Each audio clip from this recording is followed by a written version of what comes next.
কেন ফজরের নামাজ? একটা বছর কোনো দিন ফজরের নামাজ পড়তে পারলা না যুবক।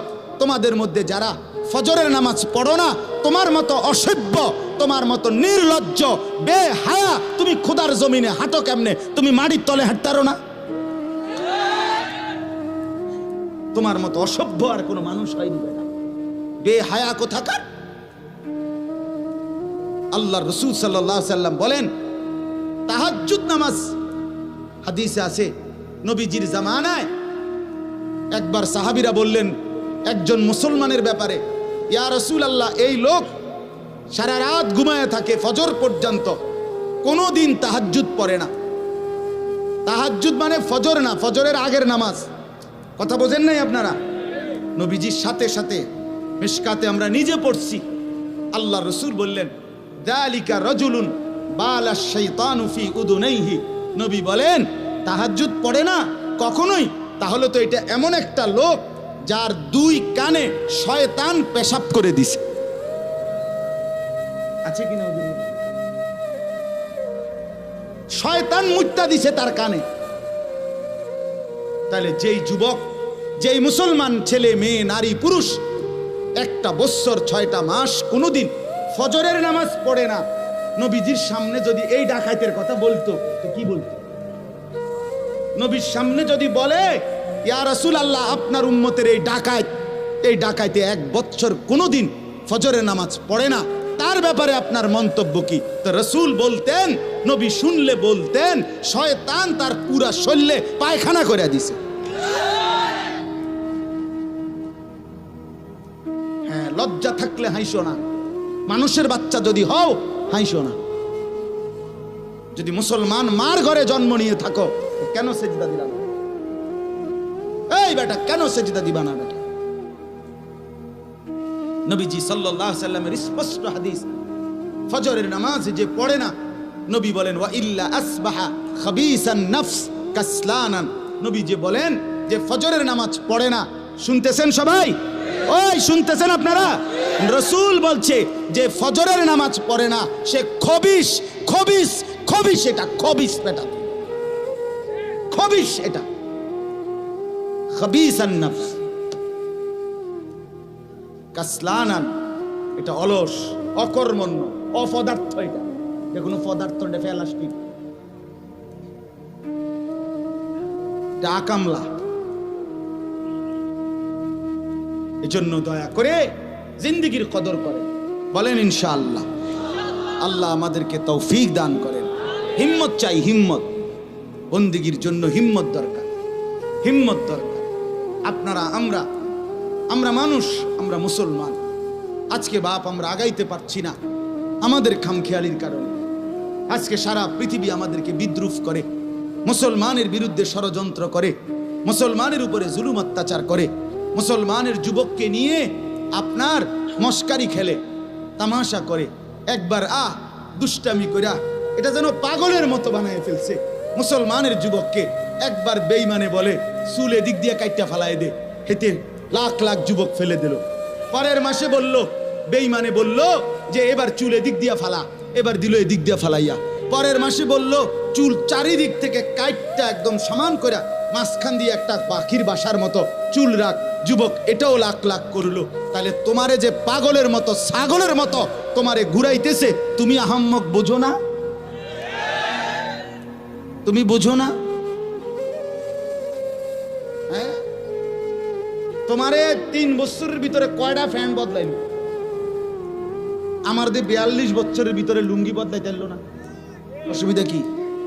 তোমারে কে এতবার ফ্যান বদলাইলো? একবার সিফা, একবার ডোলা, একবার মারু আপ প্যান্ট, একবার ফুল আপ প্যান্ট, একবার মাঝখান দিয়ে সিরা, একবার পিছন দিয়া তুমি টাইন নাইডারে উড়াও, কাইডারে একবার রাবার দিয়ে গলার লগে লাগালে। কারণ বাচ্চাদের কি ফ্যান করে? ওই যে একটা ফ্যান হাফ প্যান্ট আছে না, এটা গলা সহ লাগাইলা। ঘটনাটা কি বুঝা তো উচিত। আরে আমার লইয়া কেরম শুরু করলো? আমি তো প্রায় বলি, আমি যদি এই লোকটারে এখন বলি, এই ছেলেটারে যে তুমি একবার দাঁড়াও, দাঁড়াইলো, আবার বইলো, আবার একটু কাইতো হইলো, আবার এদিকে কাইতো হইলো, যে ঠ্যাং দুটো আলগি দাও, দিল ঠ্যাং আলগি। এরপর হে কি কইবো আমার, এটা কি পাগল ধরে আনছে? কথা কথা বলেন না, বলবে কি না?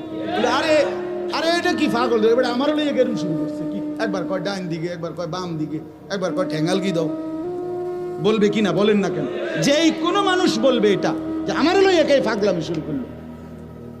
কোরআনুল কারীমের মধ্যে আছে ইন্না ফি যালিকা লাযিকরা লিমান কানা লাহু কলবুন আও আলকাস সামআ ওয়া হুয়া শাহীদ।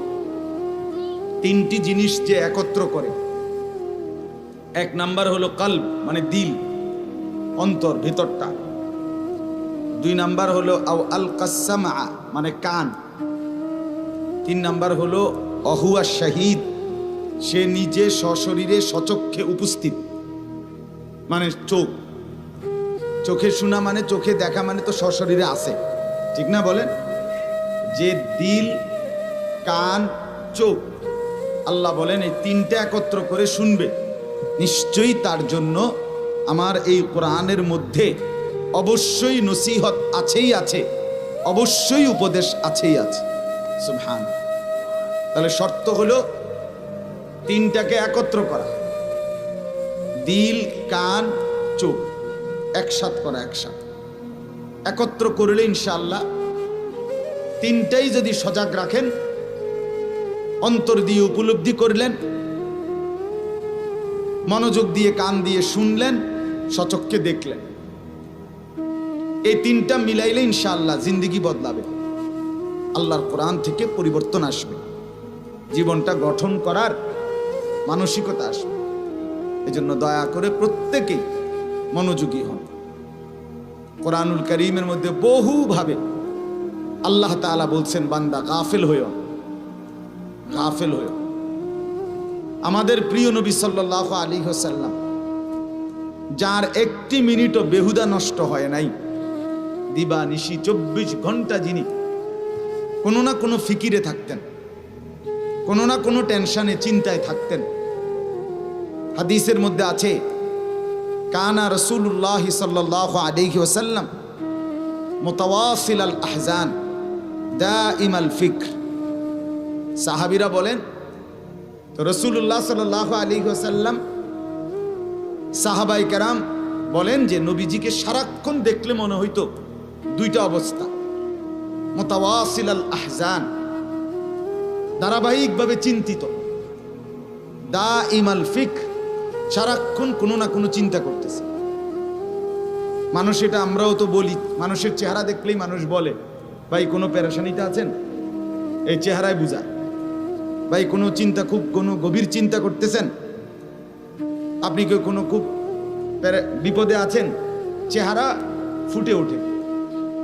সাহাবীরা বলতেন নবী সাল্লাল্লাহু আলাইহি ওয়াসাল্লামের চেহারা মোবারক দেখলেই মনে হইতো তিনি চিন্তিত, তিনি ভাবতেছেন কিছু না কিছু, কিছু না কিছু ভাবতেছেন। আর কি করা যায় উম্মতের জন্য, মানুষের জন্য, এই ছিল তার দিবারাত্রির ভাবনা। আরো কি করতে পারে? দাওয়াত ও তাবলীগের সারা বিশ্বব্যাপী মেহনতের বরকতের মূল কারণ এটা একটা। হযরত মাওলানা ইলিয়াস রাহমাতুল্লাহি আলাইহি, যার মেহনতে, যার ফিকিরে আল্লাহ তাআলা দাওয়াত ও তাবলীগের এই মেহনতকে সারা পৃথিবীতে আম করেছেন, ওনার জীবনীতে আছে উনি রাত্রিবেলাও ঘরের মধ্যে অস্থিরভাবে নিজের ঘরের ভিতরে পায়চারি করতেন, হাঁটাহাঁটি করতেন, এদিক থেকে ওইদিক, ওইদিক থেকে এদিক। ওনার বিবি বলতেন এতটা রাত, এরপরও আপনার অস্থিরতা কিসের? কি ভাবতেছেন আপনি? এমন করেন কা? তো তিনি বলতেন বিবিকে, শোনো, আমার হৃদয়ের ভিতরে যে অস্থিরতা, পেরেশানি, এই অস্থিরতা যদি তোমার হৃদয়েও তৈরি হতো, তাহলে বিনিদ্র রজনী, ঘুমহীন রাত একজনের বদলে আমাদের দুইজনেরই বিনিদ্র রজনী হয়ে যেত। আমরা দুইজনই রাত ঘুম ছাড়া কাটাইতাম। আমার হৃদয়ে অস্থিরতা, অন্তরের পেরেশানি আমাকে ঘুমাইতে দেয়। ইসলাহি নিসাব হাকিমুল উম্মত মুজাদ্দিদুল মিল্লাত হযরত মাওলানা শাহ আশরাফ আলী থানভী রহমাতুল্লাহ আলাইহির 11টি কিতাবের সমন্বয়ে একটা সংকলন আছে, ইসলাহি নিসাব নাম, বাংলা অনুবাদও হয়েছে এই নামেই, ইসলাহি নিসাব। ওটার শুরুতে আছে হাকিমুল উম্মত থানভী রহমাতুল্লাহ আলাইহি বলতেন, উম্মতের কথা যখন, মানুষের কথা আমার যখন মনে হয়, তো অস্থিরতায় আমার ভোগ ক্ষুধা চলে যায় আর রাতের ঘুম হারাম হয়ে যায়।